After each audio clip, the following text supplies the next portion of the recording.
NRGSprayfoam.com for more information. NRG Spray Foam. Building green, living green. This message was from a proud sponsor to KNLY 91.1 FM.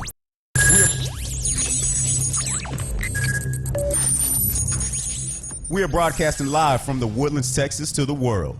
You're listening to the only multimedia FM station in Houston, Texas. Your Fusion Radio. Top 40s, dance, Latin, country, pop, rock and roll. All in one station. Mixing genres and generations. You're listening to KNLY New Waverly, Texas. 91.1 FM, The Boss.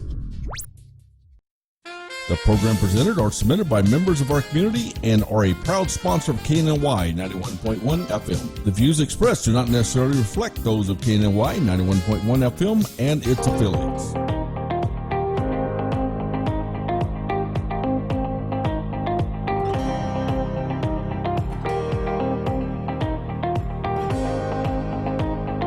Good morning, and God bless you. You are tuned in to today's Entrepreneur, KNLY 91.1, The Boss. I'm your host, your guest. My guest is actually the Living Care Hospice Care of Texas, Inc. I want to actually give them the opportunity to introduce themselves. It has been a minute since I've been in front of this camera. Come on, Miss Garrett, tell them who you are, and then I have Mr. Ricardo Rampersad, but we're going to get right into some great discussions. Hello, good morning, everyone. I am Tierney Garrett Solomon. I am an administrator and also a part owner of the company. With that being said, I'm not accustomed to being in front of the camera, but I look forward to giving you all the information that you're needing so you can make a very informed decision to come and try us out, because we do serve with compassion. Mr. Ricardo? Yes, my name is Ricardo Rampersad. I'm the COO and part owner of the Living Hospice Care of Texas, and I'm here to assist Ms. Garrett, speaking about the company. Well, you know, I came in and did not get a chance to say I'm Orlando Daniels. I was going right into, so let's get settled, let's get comfortable a little bit, and let's begin to talk about the Living Hospice Care, all because I understand and I love intimate moments. When we're in the green room prior to coming on, I get to learn a lot. And one of the things I learned, apart from your compassion and you being passionate for your business, I also learned you're a stalker.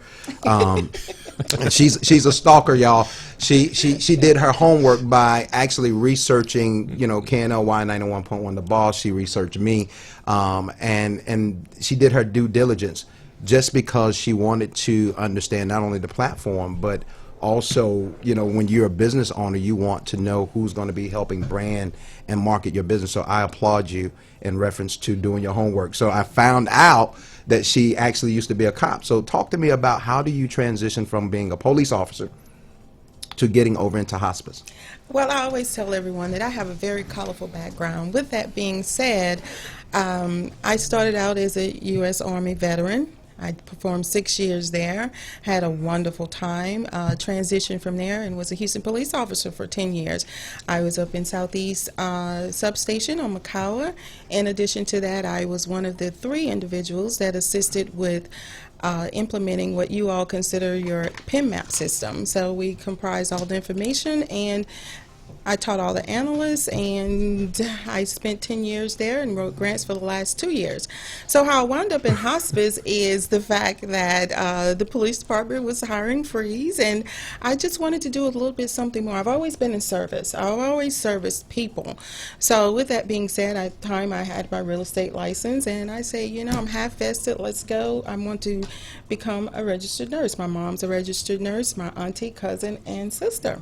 So I went into nursing. I've always been an entrepreneur spirit, more so than the nurse aspect, but I fell in love with helping people. And one of my patients I've had home care with transition. She had ovarian cancer. With that transition, they begged me to stay on, and I did, and the company hired me, which was the hospice company. I did not have a clue on what I was doing. I just knew I needed to be present. And being present, it was so holistic, it was beautiful, and I called myself catching the bug. From that point on, I decided to start applying everywhere. Oh, you need experience, you need experience. What I found out what you need Christ. and you need to have a heart of prayer, and you need to understand that it is a journey that we all must travel. I always like to tell individuals, we can walk out of this door right now and we're gone. But with hospice, I think God gives them the opportunity to get their things in order, and they know what their end destination is. I think it's more so for the family. And being that case, we service the family more so than the patient. The patient has already come to terms with the fact that this is what my life is, and it's inevitable. As my last patient told me, he said, my clock has been ticking and now it's time to punch out. Wow, you know, I was sitting here in amazement, just listening to not just your colorful background, but hearing you talk about what you are passionate about and seeing the compassion of Christ just oozing out of you. You know, I tell people your passion, or your peace is tied to your passion, and whatever your passion is, that's what you're going to pursue. But we understand purpose, we understand destiny. How did the two of you, because I've gotten a chance to interact with the two of you, and you all definitely engage like brothers and sisters, you know, and you would be the one that I would say the nagger. Yeah, that would be the classification that I would put you in. But how did the two of you all, and we know it's all God, but how did the two of you all come together and say, hey, this is something we need to establish and do together? That's my story to tell. Yes. Well, we came in from New York, my family and I. I worked at a insurance company. I'm also a nurse, ex-military. Worked at an insurance company. Wanted something different other than sitting in an office all day and telling patients, yes, you qualify for this, yes, you qualify for that. I came out of business development, and I was usually out assisting people to find places where they need to go. I met Miss Garrett. I walked in office. She was working for a hospice agency. Walked in the office, and she said, no, we're not hiring. And I said, well, at least talk to me. And the young ladies who worked with her said, just come in the door and go sit in her office. Just come in and go sit in her office. So she walked in and she said, who is this man? Didn't I just tell him that he's not we're not hiring? Get him out of my office. And I said, I'm not going anywhere till you talk to me. And she said, well, what can I do for you? I said, did you open this? She said, yeah. I said, this is all you. You did this. She said, yeah. I said, let's do our own. So she laughed and she said, you know what? I think I do have a job for you. Talking about your steps being ordered, you know, there's a scripture that says all of our days have been seen and written before there was ever a day. And so it's good to see that you all were able to come together. And I tell people, whenever God puts relationships, he's looking at the big picture, people who benefits from what you all have been able to establish. Talk to me a little bit, because you all are not only veteran owned, and I love the brochure and some of the things that, you know, actually is going to go across the screen, but some of the things that I've been able to learn about your facility and your business and being able to talk. But some of the things that you all provide, and then let's talk a little bit about hospice for those who don't understand. Okay, well, hospice is end-of-life care. You have all types of care when you speak of the medical. Hospice is a totally what we consider a different animal than any other, because what we do is comfort care and pain management. We don't cure, we don't treat, but we actually keep a patient comfortable and we control their symptoms. With that being said, the care that we give is a multidiscipline. It's not only nursing. It's your nurse practitioner, it's your skilled nursing, it's your chaplain services, social worker, and even to the aide. An aide will come in and assist with bathing, cleaning, whatever is needed. There's not a time constraint on our aides because of the simple fact with our aides, if that patient does not feel like getting up that morning, and you know if you're dealing and battling a disease, there are days that are good and there are days that are bad. We make sure that that aide stays there long enough to get the job done, i.e., they're in a facility. Miss Davis doesn't feel like getting up that morning. The aide calls in and say, well, Miss Davis doesn't feel like getting up right now. I say, well, have a conversation with her, and this is the training that I give them. Have a conversation, sit there, and allow her the time to get up, dangle her legs on the side of the bed, get her dressed, and walk her to the hall where she would have her meal. If she doesn't feel like eating, try to assist her with eating. So there's not a, I'm coming in just to take care of X, Y, and Z and I'm out. And that's even with the nursing. We pay by the hour simply because it's not per visit, it's per situation. And with that being said, we make sure that the communication is there. I know we had spoken about that earlier, our Bridging the Gap program, where we call the patient, and if they're in the facility, we keep in contact with the facility nurse also in regards to what is going on with the patient. If the patient is having some type of exacerbation, or just the fact that on Monday, hey, how are you doing? Your nurse will be out this week. Is there anything else that we can do for you? And then on Friday, we have our tuck-in. Do you need any more medications? Even hand sanitizers, we supply that. Everything is 100% covered by Medicare. There's nothing out of pocket for the family member and or the patient. With that being said, we feel that our program is exceptional because we do perform interventions. And our interventions have to deal with everyone that's involved in the care of that patient. We make a structured time to meet with the family and or the facility to facilitate where we are and where we're going, because with death there's a process. With end of life, there's a process, and just because my grandmother has Alzheimer's and Mr. Davis has Alzheimer's, they both travel a different journey. So we make sure that we make it specific to that patient and to that patient's family dynamics, because sometimes the dynamics are quite, they're in crises. I was just there in January. I've been doing hospice for 10 years, and guess what? I couldn't even read the paper. I did not understand the information because I am so bombarded with auntie over here, what are we going to do? I'm over here with the son saying, you know, I'm not ready for my dad to go. So they deal with those different dynamics. And as a person that I am, and I bring all my experience with me, I'm able to connect.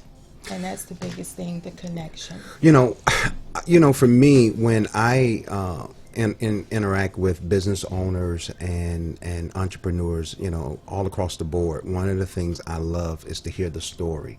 What has caused them to become pregnant with, you know, this type of compassion, this kind of pursuit, this type of direction in their lives. And we all know that there's a process and there's a path.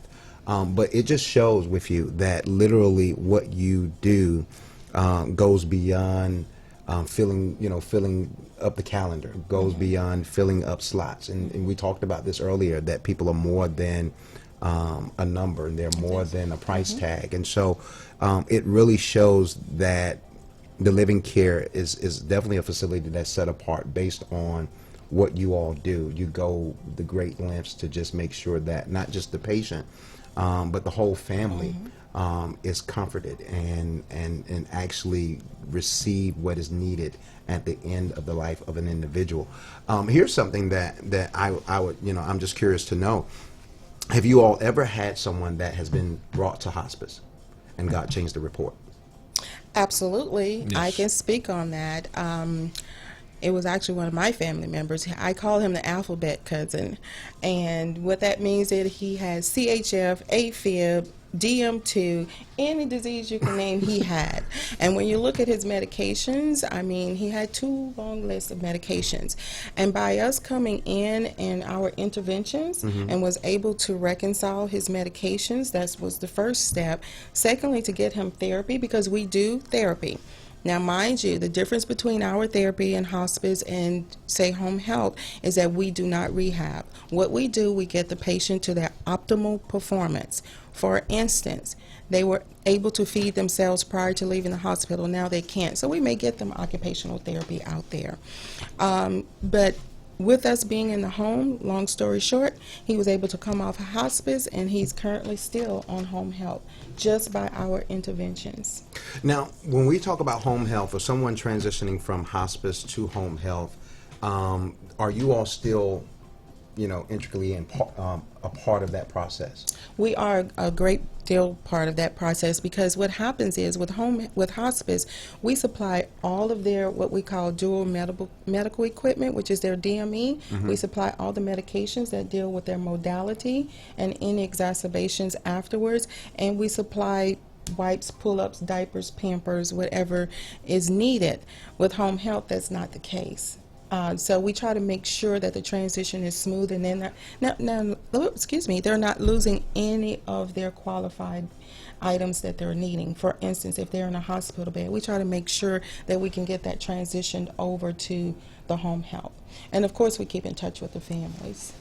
You all are doing a phenomenal job just based on what I'm able to hear, and it says a lot. And so I want people to be able to not only connect with you all, but if they have a loved one that is in transition that would need this type of care, this type of love, that's what it is. Give them some information, Facebook, Instagram, phone number. Give them some information that they can get in contact. Okay, the office number. They can always call the office, 281-741-5337. Sorry.